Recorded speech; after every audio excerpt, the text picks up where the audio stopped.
Some other things we want to get to, though, because we have a live guest in studio. Rotrina is here. She's with Common Cause NC. Now, you are one of the organizers with Common Cause. It's multiple organizations behind the No Kings protest that's going to be in Uptown Charlotte tomorrow. So I want to get to, first of all, No Kings, the concept of it. This is something that happens all over the country. This is the second time of No Kings 2. Yes. What does No Kings mean to you? What do people need to know about it?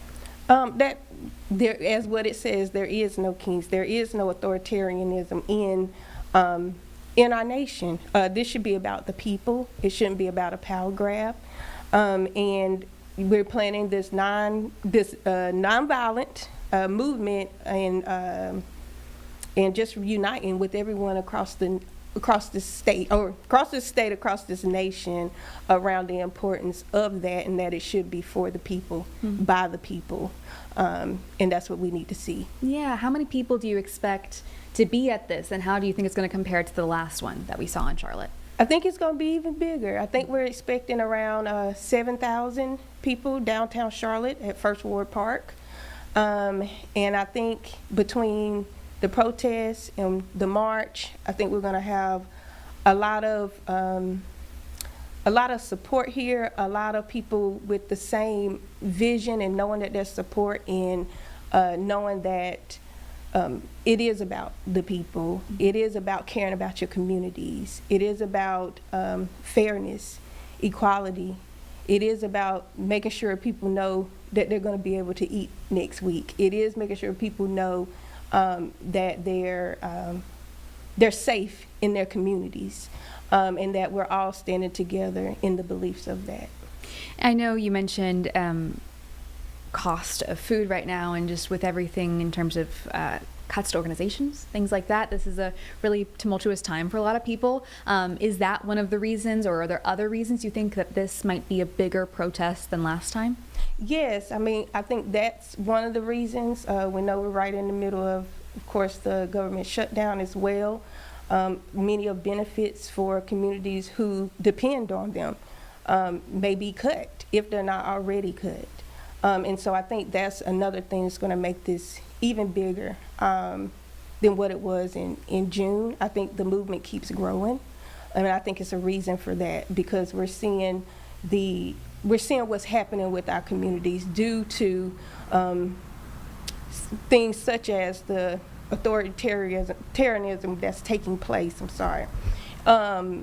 in our country, because of the power grabs and not really thinking about the people, making decisions that are not for communities but for themselves.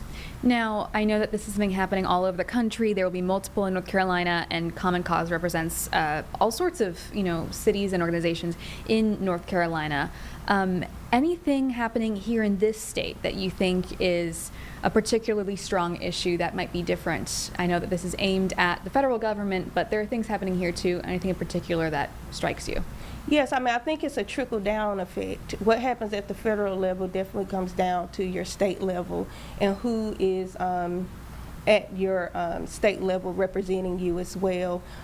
We definitely have in the middle of our own maps here that are being created here, which is really a focus as well. A lot of power grabs there possibly as well, with our not really hearing from the people and hearing what North Carolina is about. What I do know, we've definitely done some polling. 84% of North Carolinians don't agree with gerrymanders. That's happening here, and that's all the way across the scale, all the way across any political, Republican, Democrat, non-affiliated, all the way across. So. Yeah, and we spoke earlier with Dr. Michael Bitzer. He is a professor at Catawba College, where he kind of explained those new maps that were revealed last night that would flip, if they are approved, which it looks like they will be, would flip one of the seats to Republican that was Democrat this coming 2 years after that split at the congressional level in North Carolina was already shifted with more gerrymandering. So definitely a really poignant issue right now. For people that are interested in getting involved, do they need to sign up ahead of time? And how many, I know you said 7,000 expected, but how many people have signed up so far, if they have? So far, we're right around 4,000 people have signed up so far. And to sign up and get involved, you'll go to nokingclt.org. That's where you can sign up for the rally, well, for the protest, for the march. We're going to have a mix of everything there. And be able to connect also with organizations that are doing the work on the ground. So it's not just to come and protest and march, but I also take something back, something from it. What can I do from coming to this march? And that is connecting with other people other people in the movement that you can connect with, connecting with organizations as well that are doing the work on the ground that you can connect with, and have next steps for you to be involved and stay involved. I know Common Cause does a lot of work, nonpartisan work for just voter rights in general. Any other organizations that are going to be there that you think people should know about? Yes, we're going to have Democracy North Carolina. They do a lot of great work around voting rights as well. We're going to have Carolina Migrant Network, do a lot of work in the immigrant community. The Poor People's Campaign definitely do work around our working folks, everyday working folks as well.